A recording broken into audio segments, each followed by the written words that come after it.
ข่าวที่มาแห้งที่สุดในปัจจุบันแน่นอนก็คือเรื่องของเด็กน้อยผู้ชายถูกลุมตีจนเสียชีวิตจนกลายมาเป็นประเด็นที่สังคมถกเถียงกันในปัจจุบัน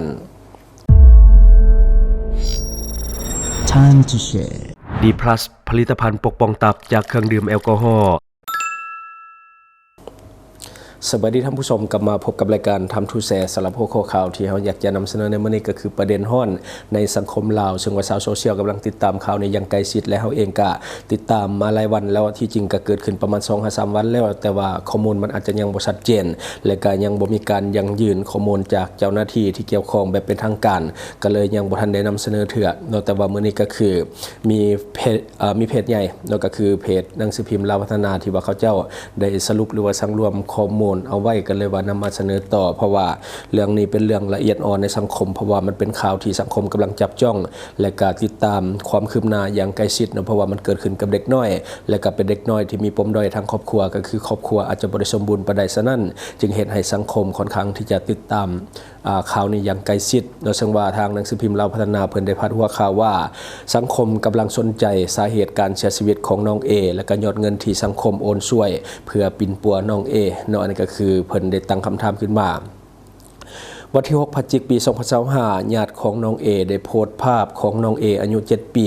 อยู่บ้านธรรมเมืองนาไซทองนครหลวงเวียงจันทน์ได้เข้านอนโรงหมอเพื่อปิ่นปัวพร้อมข้อมูลเบื้องต้นได้แจ้งสาเหตุว่าน้องมีการผิดเถียงกับหมู่อยู่ที่โรงเรียนแล้วก็ถูกหมู่เอาไม้ค้อนที่มีเหล็กตะปู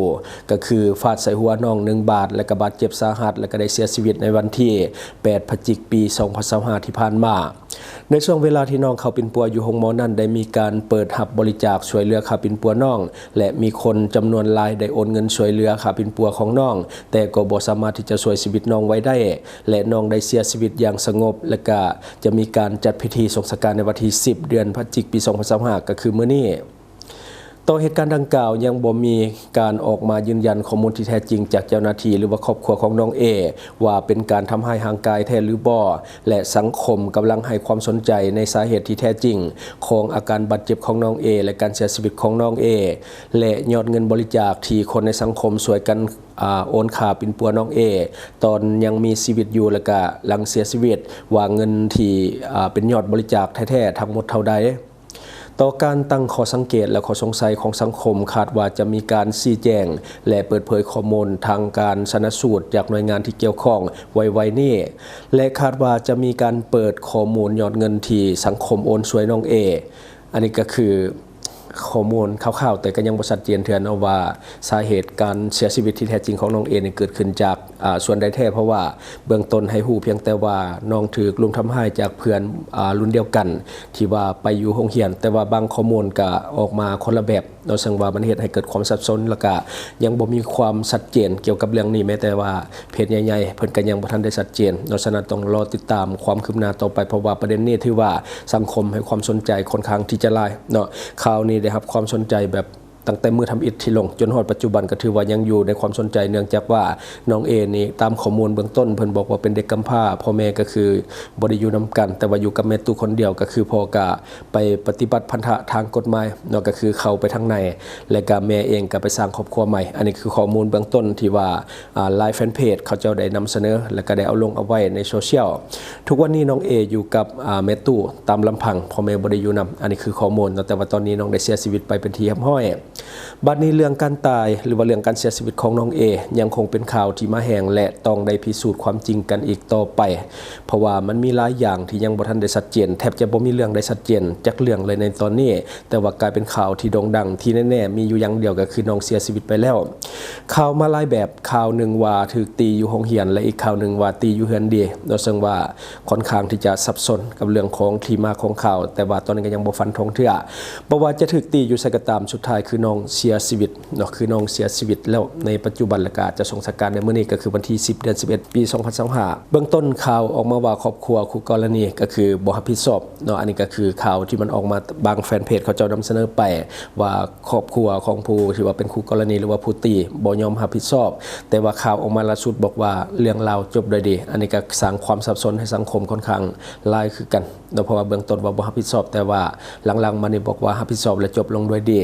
แต่สิ่งที่สังคมตั้งคำถามก็คือมีคนอาสาที่จะเปิดรับบริจาคเพื่อที่จะปิ่นปัวน้องเอในขณะที่นอนอยู่ที่โฮงโมแห่งหนึ่งในนครหลวงเวียงจันทน์เนาะอันนี้ก็คือเป็นคนนอกว่าซั่นซะก็คือคนอื่นที่ว่าจะเป็นอาสาในการเปิดรับบริจาคเพื่อที่จะไล่เลี่ยงเงินและก็ระดมเงินจากสังคมเพื่อที่จะไปช่วยน้องเอในขณะที่กำลังปิ่นปัวอยู่ที่โฮงโมแห่งหนึ่งในนครหลวงเวียงจันทน์มีคนจำนวนหลายที่โอนเงินไปช่วยเหลือและก็ยังบ่มีการแจกแจงเรื่องของเงินที่ว่าได้รับจากการบริจาคและก็นี่จึงเป็นคำถามที่สังคมกำลังถามต่อเนื่องจากว่าน้องเอนี่ก็ได้เสียไปแล้วการปิ่นปัวก็ได้ยุติลงแล้วเนาะฉะนั้นเงินบริจาคก็ยังคงเหลืออยู่บ่ได้ใช้เนื่องจากว่ายุติการปิ่นปัวและก็จะเป็นเรื่องของการเหตุงานสัปนกิจหรือว่างานศพนั่นเองจะได้ก็ตามขอให้ผู้เปิดรับบริจาคก่อนหน้านี้เราก็คือมาชี้แจงยอดเงินและก็เรื่องของการบริหารเงินและก็คนที่เขาบริจาคเขาจะกระทวงทำมาเนื่องจากว่าบริจาคไปแล้วแต่ว่าน้องเสียชีวิตก็เลยว่าเงินมันต้องยังค้างอย่างแน่นอนเนาะก็บ่ฮู้ว่าสิบริหารในส่วนนี้จังใดเอาไปใช้กับงานศพหรือว่าจะมอบให้ญาติพี่น้องหรือบอกก็ต้องได้ชี้แจงกับสังคมเพราะว่าหลายคนบริจาคไปแล้วเนาะทุกวันนี้มิจฉาชีพมันหลายมาทุกรูปแบบและคนน่าจะเห็นน้ำกันละคนที่อยู่ในสังคมโดยเฉพาะคนที่อยู่ในโซเชียลตลอดน่าจะได้เห็นน้ำกันเรื่องของมิจฉาชีพที่แอบแฝงมาในเรื่องของผู้ใจบุญเรื่องของการเปิดรับบริจาคเรื่องของการช่วยเหลือผู้ทุกข์ยากโดยที่มีการไล่เลี่ยงเงินจากสังคมหรือว่ารับบริจาคจากสังคม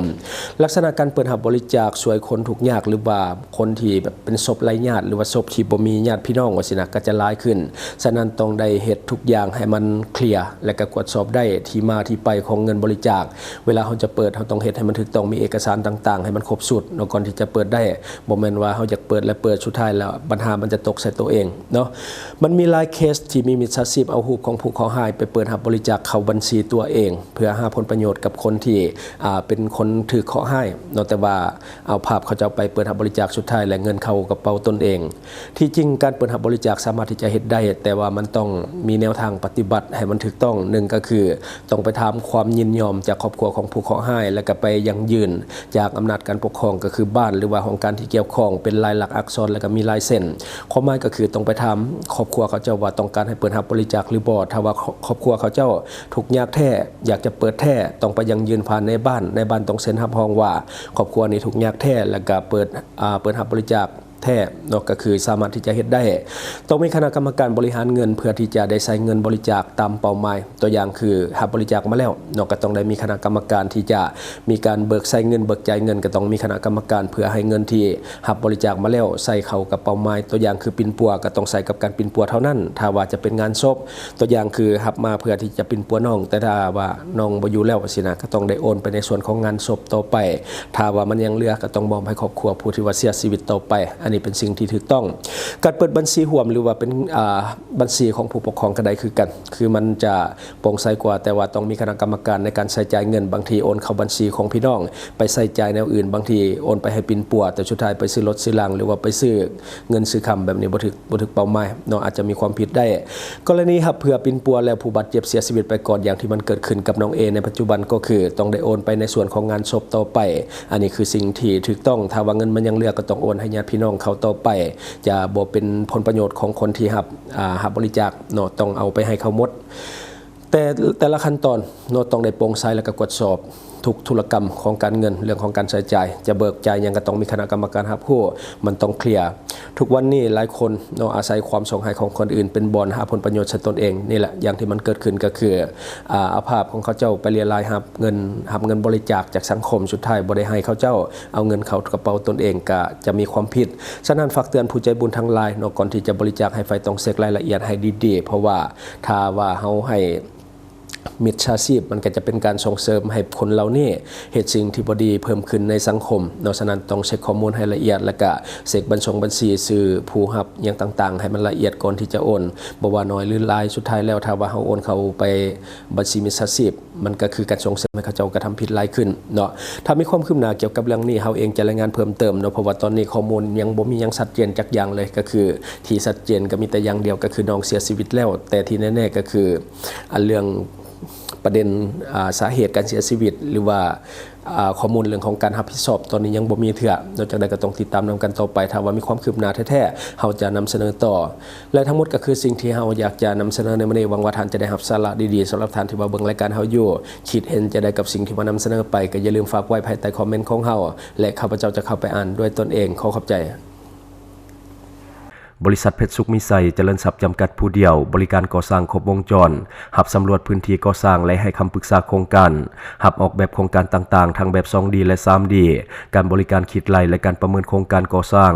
หับเป็นที่ปรึกษาโครงการก่อสร้างต่างๆสำหรับท่านใดที่สนใจอยากใช้บริการกับบริษัทเพชรสุขมิไซเจริญทรัพย์จำกัดผู้เดียวสามารถติดต่อที่เบอร์ 02055662255 หรือ 02077776451 หรือท่านจะเข้าไปเบิ่งผลงานที่ผ่านมาของบริษัทพวกเราได้ที่แฟนเพจบริษัท PSMC จำกัดอยู่เมืองลาวใช้แต่เงินกีบลาวและส่งเสริมผลิตภัณฑ์ภายในเพื่อลดพรการนำเข้าสินค้าและแก้ปัญหาเงินตา Subscribe for more video.